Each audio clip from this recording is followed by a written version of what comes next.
बिस्मिल्लाहिर्रहमानिर्रहीम। आज की महफिल मिलाद में मेरे एक महबूब कायनात के महबूब, अल्लाह के महबूब, मलाइका के महबूब, हूरों के महबूब, सरवर कायनात के महबूब हुजूर सैयदना सिद्दीक़ अकबर रज़ी अल्लाह ताला अन्हु का जिक्र पाक हुआ। मेरा दिल चाहता है कि मैं आपके मुतल्लिक़, क्योंकि हम सब आपके सिलसिले की निस्बत से बैठे हैं, हमारे सब के पेशवा और रहनुमा हुजूर सैयदना सिद्दीक़ अकबर रज़ी अल्लाह ताला अन्हु, आपके मुतल्लिक़ कौन आपकी तारीफ बयान कर सकता है, आपका जिक्र कौन कर सकता है। तो जब आपका जिक्र करने वाले सरवरुल अंबिया है, महबूबुल अंबिया है, हुजूर नबी अकरम सल्लल्लाहु अलैहि वसल्लम अपने इस यार की शान बयान करते हैं। आप फरमाते हैं, इस कायनात के अंदर मैंने हर बंदे का हक अदा कर दिया सिवाय अबू बकर के। हर बंदे का हक अदा कर दिया सिवाय अबू बकर और उम्मुल मोमिनीन हज़रत खदीजतुल कुबरा। खदीजा के माल ने इस्लाम को बड़ा ही नफा दिया, अबू बकर की वफादारी ने इस्लाम को बहुत ही नफा दिया। 365 अक़साम है नेकी की, 365 अक़साम है नेकी की, नेकियां करने की। तो जब सरकार ये बयान फरमा रहे कि नेकियों की इतनी अक़साम है, तो वो परवाना इश्क़ रसूल हुजूर सैयदना सिद्दीक़ अकबर रज़ी अल्लाह ताला अन्हु बारगाह रिसालत माब में दस्त बस्ता अर्ज करते हैं, या रसूलुल्लाह, इतनी नेकियों की किसी इस कायनात में किस बंदे के अंदर ये क्वालिटी है कि उसमें इसमें कसीर तादाद में पाई जाए। तो आपने फरमाया वो एक बंदे के अंदर ये सारी नेकियां करने की खसलत एक आदमी में मौजूद है। तो आपने अर्ज किया, या रसूलल्लाह, वो कौन खुश नसीब है। आप फरमाया, वो मेरा अबू बकर है। सुभान अल्लाह। अबू बकर वो तू है जिसके अंदर सारी नेकियों की जमा कर दी जाए तो फिर अबू बकर बनता है। हर नेकी को जमा कर दिया जाए तो फिर अबू बकर की शख्सियत बनती है। नबी अलैहिस्सलाम सहाबा के अंदर बात फरमा रहे थे, तो आपने फरमाया कि जन्नत के इतने दरवाजे हैं कि उसमें से रोजेदार को रोजेदार में गुजारा जाएगा, नमाजी को नमाजी में गुजारा जाएगा, तहज्जुद गुजार को मुख्तलिफ अक़साम, हाजी को हज करने वाले गुजारा जाएगा। तो सैयदना सिद्दीक़ अकबर बारगाह रिसालत में खड़े होकर अर्ज करते, या रसूलल्लाह, कोई ऐसा शख्स भी है जो इन सब दरवाजों से गुजरे। आपने फरमाया, हाँ, वो मेरा अबू बकर है। सुभान अल्लाह। गुजारा नहीं जाएगा, जन्नत का हर दरवाजा अल्लाह की बारगाह में इल्तिजा करेगा, मौला आज अबू बकर मुझसे गुजार, मेरे अंदर से अबू गुजरे। अल्लाह अबू बकर को फरिश्तों के जरिए उठाकर सब दरवाजों के अंदर से आपको गुजारा जाए। हजरत अली अल मुर्तजा खुदा रज़ी अल्लाह ताला, आपके सके बेटे मोहम्मद बिन हनफिया, ये हजरत अली के बेटे हैं और इमाम हसन और हुसैन के भाई हैं, बाप की तरफ से सके, माँ की तरफ से नहीं, हजरत फातिमा के वतन से नहीं। मोहम्मद बिन हनफिया ने एक दिन बारगाह अली में सवाल किया, क्या मेरे वालिद गिरामी, इस कायनात में सबसे बड़ा बहादुर कौन है, दलेर कौन है, सबसे बड़ा बहादुर कौन है। तो आपने फरमाया, अबू बकर। सुभान अल्लाह। कौन? अबू बकर। उन्होंने फिर सवाल किया, ये क्यों हुआ, शेर खुदा तो अली है, तो शेर खुदा कह रहा है सबसे बड़ा बहादुर अबू बकर है। उन्होंने फिर सवाल किया कि हुजूर, उसके बाद आपने फरमाया अबू बकर। आपने फिर सवाल किया कि हुजूर, उसके बाद फरमाया कि अबू बकर। सुनो, आपने सूरह मोमन की मिसाल दी आपको, मोहम्मद बिन हनफिया को, बेटा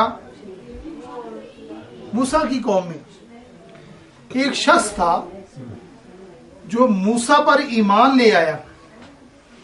मूसा पर ईमान ले आया। जब मूसा को उन्होंने उनकी कौम ने तंग किया, उनका दायरा तंग किया, उनको अजियतें तकलीफें देने शुरू की, तो वो बंदा आगे कहता था कि भाई इसको क्यों मारते हो, ये तो यही कहता है कि अल्लाह वाहदहू ला शरीक है, इसको ना मारो। वो बंदे मूसा को छोड़ के उसको पकड़ते थे कि ओए तू भी इसके साथ मिल गया। वो कहता नहीं नहीं नहीं, मैं नहीं मिला, यही कहता है। डर जाता था, आगे नहीं आता था, पीछे हट जाता था। फिर जब मूसा के वो लोग दायरा तंग करते तो फिर वो बंदा आता, कहता कि इसको क्यों मारते जी, तक़तुलून रजुलन अन यक़ूल रब्बी अल्लाह, इसको क्यों मारते हो। यही तो कहता है ना कि वहदहू ला शरीका, अल्लाह की वहदानियत का ऐलान करता है, इसको मत मारो। वो आपको छोड़ के उस बंदे को पकड़ दे, कहते तू भी इसके साथ मिल गया। वो कहता नहीं नहीं नहीं, मैं नहीं मिला।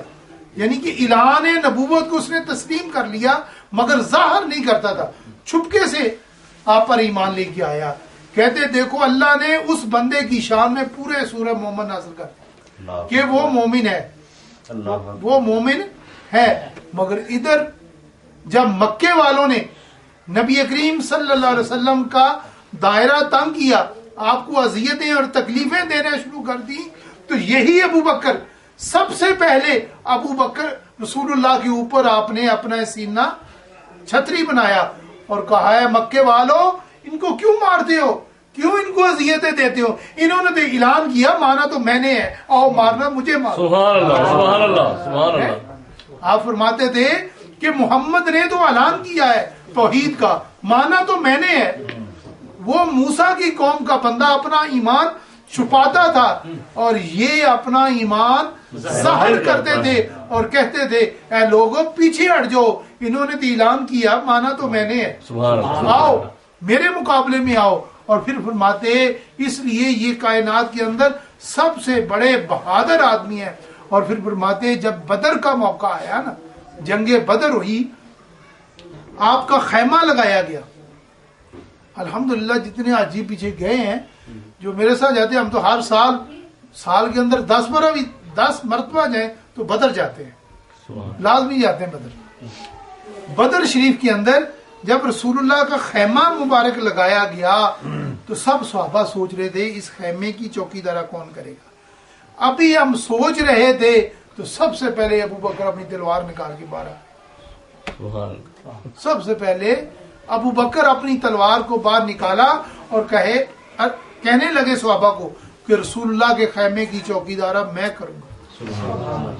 ये इतना मुश्किल तरीन काम था कि उस दिन बारगाह रिसालत में रसूलुल्लाह सल्लल्लाहु अलैहि वसल्लम को किसी बदबख्त का कोई तीर लग जाता, कोई अजियत पहुंचती, क़यामत तक आने वाली नस्ल अबू बकर को कभी माफ ना करती। ये इतना मुश्किल काम था जो सैयदना सिद्दीक़ अकबर ने बेहतरीन अंदाज में उसको पूरा किया। इसलिए इस कायनात के अंदर सबसे बड़े बहादुर, दलेर, वफादार कौन है? अबू बकर सिद्दीक़। नाराए तकबीर, अल्लाहु अकबर, नाराए रिसालत, या रसूल अल्लाह, नाराए हैदरी, या अली। और सैयदना सिद्दीक़ अकबर रज़ी अल्लाह ताला अन्हु की तरीकत, ये हज़रत साहब बैठे हैं मेरे सिलसिले के, ये इतना वसी सिलसिला है, कहते हैं कि सब दरियाओं को इकट्ठा कर लिया जाए ना ये एक बनता है। सुभान अल्लाह, सब फैज इकट्ठे कर लिए जाए तो ये एक सिलसिले का फैज उन सब पर हावी है, क्योंकि इसके अमीर जमात अबू बकर है। सुभान अल्लाह, सुभान इस अल्लाह। सिलसिले के अमीर जो हैं वो कौन है? सैयदना सिद्दीक़ अकबर रज़ी अल्लाह ताला अन्हु। आपको बारगाह रिसालत से जितना फैज मिलता, बारगाह अलूहियत से जो मिलता, आप अपनी इस औलाद में तकसीम करते। हम आपकी औलाद है, सिलसिले के हम उसी के औलाद है। सिलसिला कादरिया, चिश्तिया, सोलवर्दिया, तमाम सलासल हमारे सरों का ताज है। हम सब के सामने अपनी गर्दनें खम करते हैं, मगर सिलसिला नक्शबंद एक ऐसा सिलसिला है जिसके जितने अकाबर औलिया इकराम है तुर्क के अंदर, पाकिस्तान के अंदर, मुजद्दद अल-अफसानी शेख अहमद सरहंदी रहमतुल्लाह अलैह की मिसाल देख लो, हज़रत बहाउद्दीन नक्शबंद रहमतुल्लाह अलैह की मिसाल देख लो। इंडिया और पाकिस्तान के अंदर दीन की शम्मा रोशन करने वाले सबसे पहले जो दाखिल हुआ फौज लेकर वो नक्शबंदी था। सुभान अल्लाह, सुभान अल्लाह। नक्शबंदी था, नक्शबंदी था। उसका नाम क्या था? महमूद गजनवी। कौन था? महमूद गजनवी। महमूद गजनवी वो शख्स था जो सिलसिला नक्शबंद के बैत हुआ किनका? अबुल हसन खरकानी रहमतुल्लाह अलैह का। किनके बैत हुआ?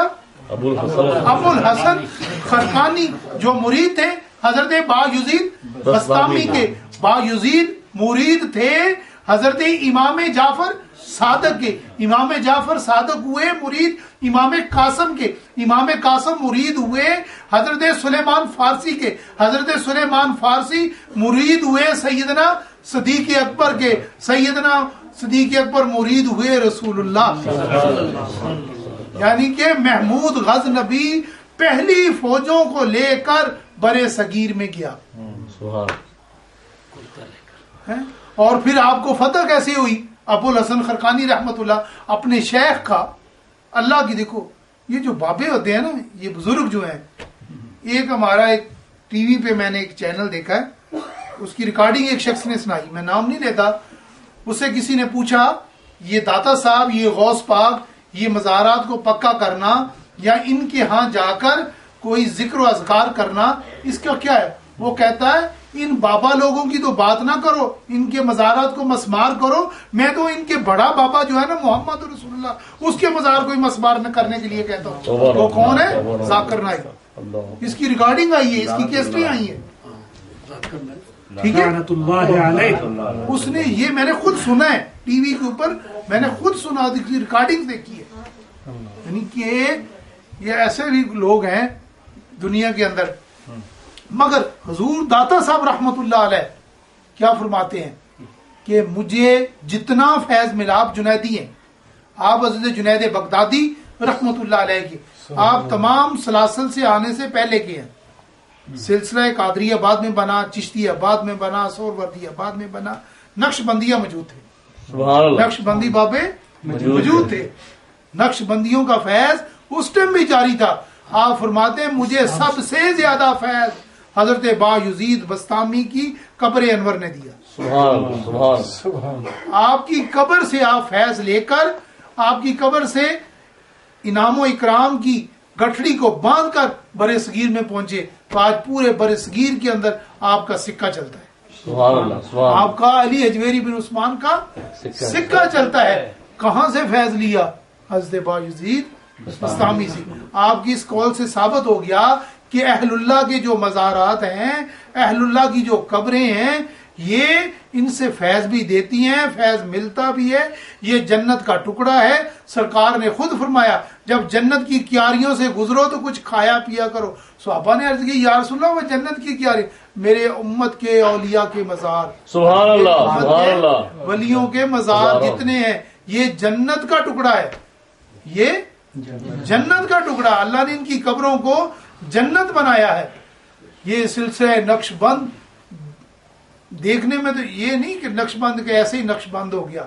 ये हजरत बहाउद्दीन नक्शबंद रहमतुल्लाह अलैह, ये पहले सिलसिला सदीकी था, उसके बाद रफाई हुआ। रफाई सिलसिला भी सिलसिला नक्शबंद का है, सिलसिला सदीकिया भी नक्शबंद का है।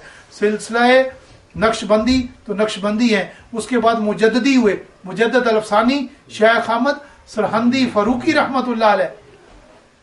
ये चलता चलता चलता चलता मियाँ शेर रब्बानी शरफपुरी रहमतुल्लाह अलैह, उसके बाद करमा वाला शरीफ से, उसके बाद जितने हम दोस्त बैठे, कहले वाला शरीफ, कांगी शरीफ, ये जितने सरासल के बुजुर्ग हैं, इन्होंने सबसे ज्यादा काम जो किया ना, मैंने देखा, हज़रत साहब इस चीज के गवाह होंगे, आप सब अहबाब पाकिस्तान में जाते हैं, इन्होंने शरीयत की हदों को बिल्कुल तोड़ने नहीं दिया, शरीयत के ऊपर रहकर पूरी जिंदगी गुजारी।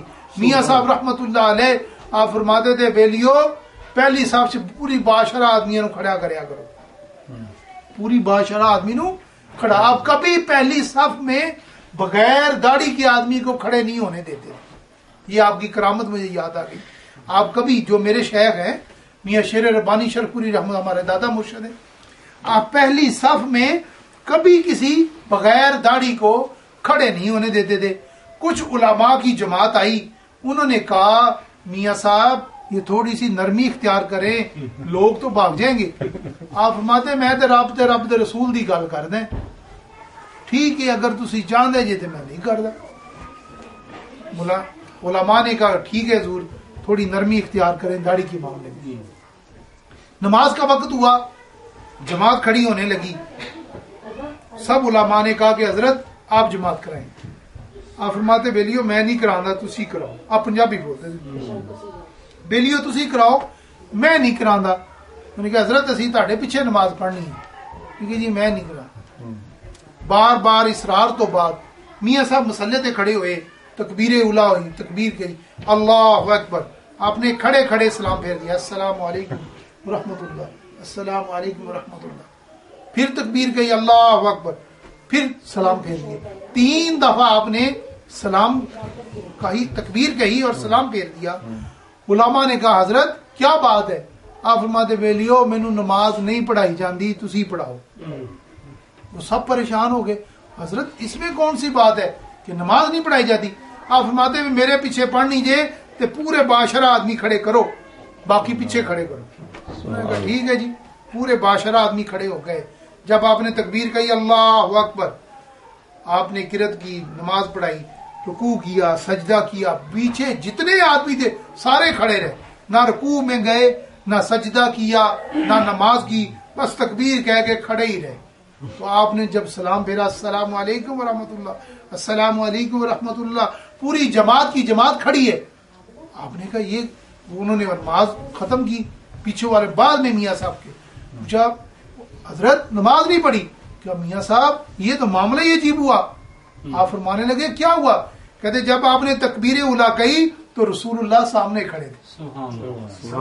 रसूलुल्लाह का जियारत हो गई सबको, रसूलुल्लाह का दीदार हो गया, सामने खड़े थे। हम तो हुजूर को तकते रहे, हमें नमाज का ख्याल नहीं। सुभान अल्लाह, सुभान अल्लाह, नारे तकबीर, अल्लाहु अकबर, नारे रिसालत, नारे रिसालत, नारे रिसालत।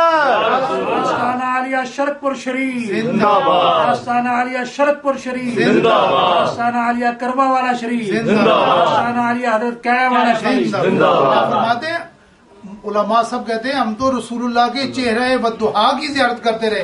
तो मियाँ साहब फरमान लगे बेलियो मैं तो उन्नी देर तकबीर उला नहीं कहता जिन्नी देर तक सामने रुखे मुस्तफा नजर ना आए। सुभान अल्लाह, सुभान अल्लाह। आज भी 2 रबीउल अव्वल को आप गौर होता है कि जितने लोग होते हैं उसमें मेरा ख्याल 1% बगैर दाढ़ी के होंगे, बकिया तमाम माशाल्लाह इतनी बारिश आदमी। इस दफा उन्होंने कम अज कम 3 किलोमीटर दूर उन्होंने जंगले लगाए थे गवर्नमेंट ने, इतना रश था। यानी कि मैं खुद एक वीआईपी गाड़ी पे हम आगे गए फिर भी नहीं पहुंच सके। पुलिस ले जाने के बावजूद इतना रश होता है, मगर सारे माशाल्लाह इतनी बड़ी दाढ़ियां वाले बाशरा। सिलसिला नक्शबंद के अंदर शरीयत को पहले रखा गया, सिलसिला नक्शबंद के अंदर शरीयत को पहले रखा गया, तरीकत को बाद में रखा गया। मेरे बाबा जी रहमतुल्लाह फरमाते थे बेलियो मियाँ साहब का भी कौल है, आपसे किसी उलमा ने पूछा हुजूर शरीयत क्या है और तरीकत क्या है? आप फरमाते बेलियो मैनू तो तरीकत आंदी कोई नहीं, ते मैनू तो शरीयत आ बंदा, मैनू शरीयत आंदी है, मैनू तरीकत का कख पता नहीं। उन्होंने कहा हुजूर आपका शिजरा क्या है, ये सुनने वाली बात है। आप फरमाते शेर मोहम्मद का शिजरा सुनना है? उन्होंने कहा जी सुनाए। आप फरमाते मेरा शिजरा है ला इलाहा इल्लल्लाह मुहम्मदुर रसूलुल्लाह। शेर मोहम्मद का शिजरा क्या है? ला इलाहा इल्लल्लाह मुहम्मदुर रसूलुल्लाह। आप फरमाते मेरा शिजरा ये है, मुझे बाकी शिजरे का नहीं पता, मेरा शिजरा ये है। सिलसिले नक्शबंद के अंदर जो मैं कहने लगा, बाबा जी फरमाते थे बेलियो ये जो है ना शरीयत, ये एक बीज है। क्या है? बीज। शरीयत का बीज जमीन को जरखेज करने के बाद उसके अंदर डालो, उसका जो पौधा निकले, उसका जो तना निकले, उसके जो फूल बने, उसकी शाखों पे लगे, उसके बाद जो फल मिले, वो तरीकत है।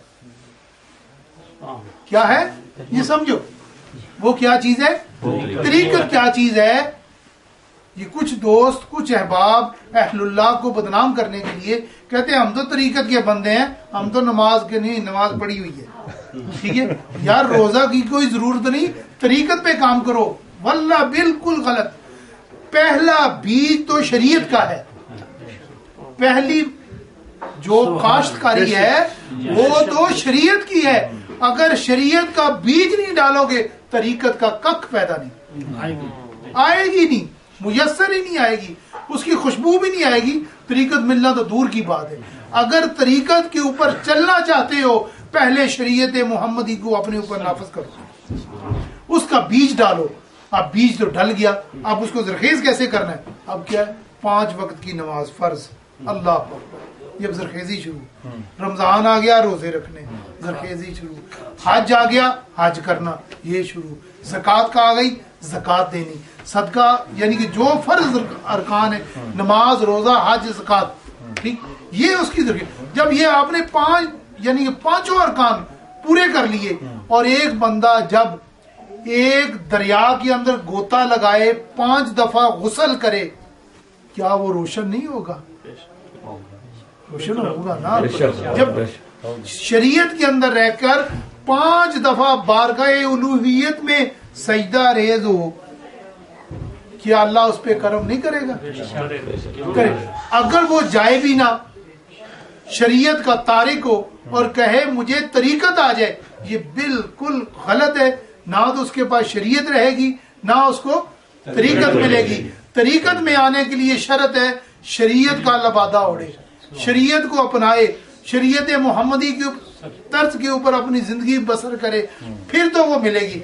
एक बंदा है, उसने बाशरा नहीं है, दाढ़ी नहीं रखी, वो कहता है यार कोई बात नहीं, यार असी तो मलंग है ना, 7 शरीफ दे। वल्लाह खुदा की कसम, 7 शरीफ वाला क़यामत वाले दिन काम नहीं आएगा। क्यों नहीं आएगा? नाने के सामने जाना ना, क्योंकि हजरत नाना जी के पास जाना है, मोहम्मद रसूलुल्लाह के पास जाना है। ठीक, क्या कहेगा? हजरत उस्मान सरमंदी रहमतुल्लाह अलैह क्या अर्ज करेंगी? ये बगैर तरीकत शरीयत के बंदे लेके आए हो।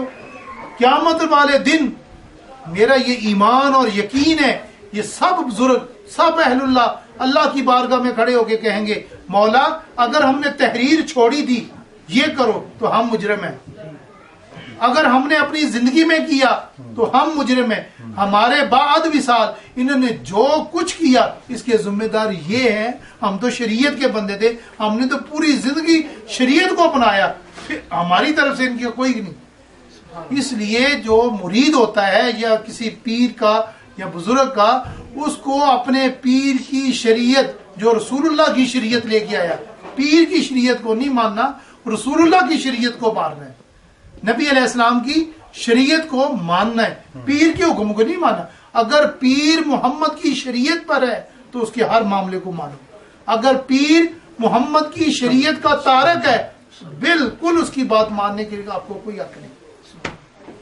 ये सिलसिला नक्शबंद जितना भी है, ये सारा शरीयत का बंदा है। हम तो सबको कहते हैं, आज इस वेली ने मेरे से वादा कर लिया कि आइंदा के बाद मैं दाढ़ी कभी नहीं बनाऊंगा, ये अली साहब, ठीक है ना, माशाल्लाह, ठीक है। एक वो पीछे बच्चा बैठा, उसने भी कहा कि जी मैंने भी दाढ़ी रखी। देखो ये मामूली बात नहीं है, ये एक फसल है जी जी, जिसका पौधा आप लगा रहे हैं, इसका सिला जो मिलना ना, रोजे क़यामत मिलना, रोजे क़यामत मिलेगा।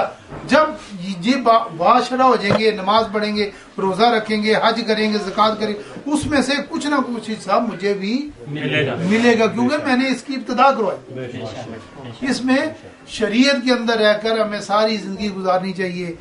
ये जिंदगी इतनी मुख्तसर है, इतनी मुख्तसर है, हमारे तसव्वुर में से भी ज्यादा मुख्तसर। जितना हम इसका तसव्वुर कर सके, ये उससे भी मुख्तसर है। हमारे सामने मिसाल है, हमारे दादा नहीं रहे, परदादा नहीं रहे, उससे पहले बुजुर्ग नहीं रहे, हत्ता के रसूलुल्लाह सल्लल्लाहु अलैहि वसल्लम वो हयातुन नबी है। आप चाहते तो क़यामत तक जवानी के आलम में इस दुनिया में जिंदा रह सकते थे, मगर आपने मौत को पसंद किया, मुलाकात को पसंद किया। हमारे ऊपर भी मौत आनी है, आज नहीं कल, कल नहीं परसों, हमें भी बारगाह रब्बुल इज्जत में पेश होना है। मगर जिस इलाके में आप रह रहे हैं, जिस शहर में रह रहे हैं, जिस बस्ती में रह रहे हैं, ये इधर तो इंतहाई मुश्किल तरीन है, क्योंकि मैं तो पहली दफा आया हूं, मगर हमारा पाकिस्तान का इस्लाम बड़ा आसान है, इधर का इस्लाम मुश्किल है। हमारे कोई गए, मैं बच्चों को कल कह रहा था, मुझे कहे मियाँ साहब शराब पिए, मैंने तो कभी जिंदगी में नहीं देखी, पीने की दूर की बात, मिलती नहीं। मैं बोतल लेके आऊंगा, पुलिस वाले पकड़ेंगे, शराब पकड़ दे, मुझे थाने दे देंगे, होती नहीं है, थाने दे देंगे, क्योंकि इस्लामी ममालिक है, मेरे इस्लामी शहर है, उधर तो शराब के कोई नशावर चीज हो पुलिस वाले पकड़ लेंगे, ये तो हराम है, क्यों पी रहा है? तो मैं कहूँ मैं तो सूफी हूँ, मैंने तो कभी शराब पी नहीं। अब बंदे के पुत्र तुझे मिली नहीं तो पीती कहाँ से? हैं? अल्लाह के बंदे तुझे मिली नहीं, तू कहाँ से पिएगा? और तकवा तुम लोगों का है, जिनके सामने सारे पीते हैं, दुकानों पे बिकती है तो नहीं पीते। तुम अल्लाह की बारगाह में ज्यादा मुकर्रब हो हमसे, सच्ची बात कह रहा हूँ। मेरा दिल हुआ, मैं इतना आज सारा दिन में रोता रहूं कि या अल्लाह हमसे तो ये अच्छी है, अभी मिलती नहीं, तो हम कहते सूफी है। कहाँ के सूफी है? वो इनके पास भी है फिर नहीं पीते, इन्हें हराम मिलता भी है फिर नहीं खाते, तलाश में रहते हैं कहाँ से हलाल मिले। ठीक है, वो हमें पता ही नहीं कि हम हलाल खा रहे हैं कि हराम खा रहे हैं, पता नहीं कैसे कमाते हैं। ये भी नहीं देखते मुरीद ने दिया है, इसके जुए के पैसे हैं कि कहाँ के पैसे, चुप करके जेब में डालते हैं। ये हमारी ज्यादा पूछो नहीं है, क़यामत वाले दिन हमारी ज्यादा पकड़ हो रही है। अल्लाह की बात, मैं तो खुद कहता हूँ क़यामत वाले दिन अगर तू बख्शा गया ना, ये हैरत अंगेज गाल होगी, बड़ी मुश्किल बात है, क्योंकि वो बारगाह ऐसी है जहां तो नबियों के पांव कांप जाए। तू कौन सा मुंह लेके जाएगा अल्लाह की बात? कोई ऐसा अमल है सिर्फ मोहब्बत रसूल, सिर्फ इश्क रसूल, ना नमाजों पे तकवा, ना रोजे के पे तकवा, ना हज के ऊपर तकवा, सिर्फ अल्लाह और अल्लाह उसके महबूब की रहमत पे तकवा है। मेरे दोस्तों, मेरे भाइयों, तुम इतने खुश नसीब हो कि उस जगह बस रहे हो जहां दीन की इंतहाई सख्त जरूरत है। आप अपने हल्का अहबाब को इकट्ठा किया करो, उनको दावत दिया करो, उनके यहाँ महफिल जिक्र किया करो, हुजूर का मिलाद मनाया करो, सिर्फ इसलिए कि तुम मुख्तसर से हो, आपस में भाई भाई बन जाओ, किसी का कोई शिकवा ना करो, किसी के दुख सुख में काम आओ, किसी की परेशानी है फौरन इकट्ठे हो जाओ। ये ना देखो ये मुबशर है, ये भाई है, कोई भाई। इस्लाम चाहता ही ये है, इस्लाम यही चाहता है कि एक दूसरे की कुर्ब आ जाओ, अपने वालिदैन की खिदमत करो। ये ऐसा अनमोल तोहफा है जिसके हमको आप मिल नहीं सकता, किसी दुकान से नहीं मिलता। अपने बड़े भाई, अजीजो अकारब, रिश्तेदार, कभी नहीं किसी दुकान से मुझे कोई खरीद के दे, नहीं मिलता। मेरे वाले साहब इस दुनिया में नहीं है, मुझे कोई कहे कि पूरी जायदाद दे दो मियाँ साहब, मैं तुम्हारे वाले साहब वापस कर दूं, मैं अल्हम्दुलिल्लाह देने को तैयार हूं। मेरा बाप आ जाए मेरे पास, जिसकी माँ नहीं है उसको कोई कहे तू सारा कुछ दे दे, तेरी माँ तुझे वापस करता हूँ, उसको चाहे सारा कुछ दे दे, नहीं आएगी, नहीं आएगी। जिनके पास है ये जवान लड़के जितने हैं, बच्चे जितने, ये अपने माँ बाप को गनीमत जानो, गनीमत जानो। मेरे आका करीम ने फरमाया जिसकी जिंदगी के अंदर बुढ़ापे में माँ आ जाए, बाप आ जाए, वो उसमें जन्नत हासिल ना करे, वो बदबख्त है, वो खुशबख्त है। जिनकी जिंदगी में बूढ़े माँ बाप उनको मुयस्सर आ जाए और उनकी खिदमत करे और अल्लाह उनको जन्नत अता फरमा दे। और ये ना देखिए कि मेरे बाप कैसा है, मेरी माँ कैसी है, जैसी मर्जी हो, है तो तुम्हारी माँ और बाप। अभी कुछ अर्सा पहले हमारी प्रॉपर्टी तकसीम हुई, इस बच्चे को पता है प्रॉपर्टी तकसीम हुई, हम 6 भाई हैं, मैंने अपनी सारी प्रॉपर्टी ना 5 भाइयों के नाम लगा, मेरी अपनी जितनी मेरे दादाजी की, मेरे वालिद साहब की थी, वो सारी मैंने 5 भाइयों के नाम लगा दी। मेरी वालदा नाराज हो गई, कहती तू उसका बेटा नहीं, तू अपने बाप का बेटा नहीं, तूने क्यों नहीं दी? मैं कि अम्मी कोई बात नहीं। वो जनाब 3 महीने मेरे से नाराज हैं इस बात पे कि तुझे लेनी चाहिए थी। मैंने कहा अम्मी नहीं, मैंने ले ली है प्रॉपर्टी, मेरे पास है प्रॉपर्टी। कहती मुझे दिखा, क्या लिया? मुझे रजिस्ट्री दिखा। वो रजिस्ट्री तो उन भाइयों के नाम मैंने करवा दी सारी, जितनी मेरी जायदाद थी, किले जमीन के, ये वो। मैं कहा मैंने नहीं लेने, मेरे पास अल्लाह का दिया बड़ा कुछ है, ये छोटे मेरी भाई है, मेरी औलाद है, मैं इनको देता हूँ। माँ मेरी कहे मुझे अपनी प्रॉपर्टी दिखा। मैंने कहा माँ दिखाऊं? मैंने कहा अपनी छाती उठा के देख, क्या मैंने तेरी प्रॉपर्टी से दी? उस टाइम मेरी कौन सी प्रॉपर्टी थी जब तू अपनी खुश छाती से मुझे दूध पिलाती थी? मेरे इस रगों के अंदर कौन सा खून है? ये मेरे बाप का खून है, ये आपके बाप का खून है, ये आपकी मलकियत नहीं है, ये आपके वालिद की मलकियत है, जिसकी अंधेरी रातों में आपके लिए अनाज ढूंढ के लाता था। अच्छे बुरे वक्त हर में जब बिल्कुल मुख्तसर से आप उठ नहीं सकते थे, बोलना सिखाया, चलना सिखाया, खाना सिखाया। ये किसकी प्रॉपर्टी है? ये बाप की प्रॉपर्टी है। अम्मी, ये मेरे बाप की प्रॉपर्टी है, मैं इस पे खुश हूँ। यकीन जाने उस दिन से लेके आज तक मेरी माँ दिन को और रात को मेरे रास्ता तक थी। ठीक है दोस्तों, ये गनीमत जानो, ये जितने यंग लोग बैठे हैं, ये बच्चे बैठे हैं। अभी मुबशर को कह रहा था मैं कल, मुबशर तो बड़ा खुश नसीब है, तेरा बच्चा बहुत अच्छा निकलेगा, लायक निकलेगा, इसकी परवरिश कर, इसको अच्छा दर्स दे, इसको प्यार दे। कभी बच्चों को डांटो ना, जो माँ बाप बैठे हैं कभी बच्चों को डांटना नहीं चाहिए, इन पे सख्ती नहीं करनी। वो इसका इधर का माशरा कहता है ना, ये तो अब कहता है। मेरे आका करीम ने 1400 साल पहले कहा, 1400 साल पहले जब ये अब कह रहे हैं ना बच्चों के हकूक है, इनको डांटो नहीं, इनको मारो नहीं, इनको अजियत नहीं दो। मैं आपको बताता हूँ, हजरत उमर बिन खताब रदी अल्लाह ताला अन्हु, आपके साहबजादे हजरत अब्दुल्ला बिन उमर एक सफर में नबी करीम सल्लल्लाहु अलैहि वसल्लम की मायत में जा रहे थे।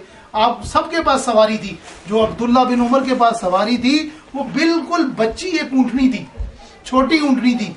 वो इतनी तेज भागती थी कि रसूलुल्लाह की ऊँटनी से आगे गुजर जाती। हजरत उमर बिन खताब रदी अल्लाह ताला अन्हु को गुस्सा आता, आप फरमाते, ए अब्दुल्ला बिन उमर पीछे आ, तुझे पता नहीं चलता कि रसूल। हालांकि अब्दुल्ला बिन उमर रसूलुल्लाह के अदब में कहते थे, उनका बच्चे को डांटना मकसूद नहीं था, उनके दिल में था ये बेअदबी है कि रसूलुल्लाह के आगे जाए। मेरे आका करीम ने फरमाया, उमर रुको, रोका। मैं उमर, मैं तेरी ये ऊँटनी खरीदना चाहता हूँ, ये बच्ची खरीदना चाहता हूँ। मेरे आका करीम ने फरमाया ये मैं लेना चाहता हूँ। उमर ने कहा, या रसूलल्लाह मैं वैसे ही आपको गिफ्ट करता हूँ। कहा नहीं, इसको मुझे कीमतन दो। तो आपने कीमतन खरीद ली। खरीदने के बाद काफिला शुरू हुआ, चलना शुरू हुआ। आपने अब्दुल्ला बिन उमर को बुलाया कि अब्दुल्ला बिन उमर इस ऊँटनी पे बैठो। उमर ने कहा कि नहीं, ये आपको दे दिए, हम दोनों माँ बाप और बेटा, बाप और बेटा एक ऊँटनी के ऊपर बैठेंगे। मेरे आका ने फरमाया नहीं, अब्दुल्ला बिन उमर को इसी बच्चे के ऊपर बैठने की इजाजत मैं देता हूँ। बैठ गए। जब बैठे तो फिर उसी तरह चलना शुरू हुआ। हजरत उमर बिन खताब रदी अल्लाह ताला उन्होंने जलाल में आके कहा, क्या अब्दुल्ला बिन उमर, तुझे कितनी दफा मना किया है कि रसूलुल्लाह की ऊँटनी से आगे नहीं जाना, पीछे रहो, आगे नहीं जाओ।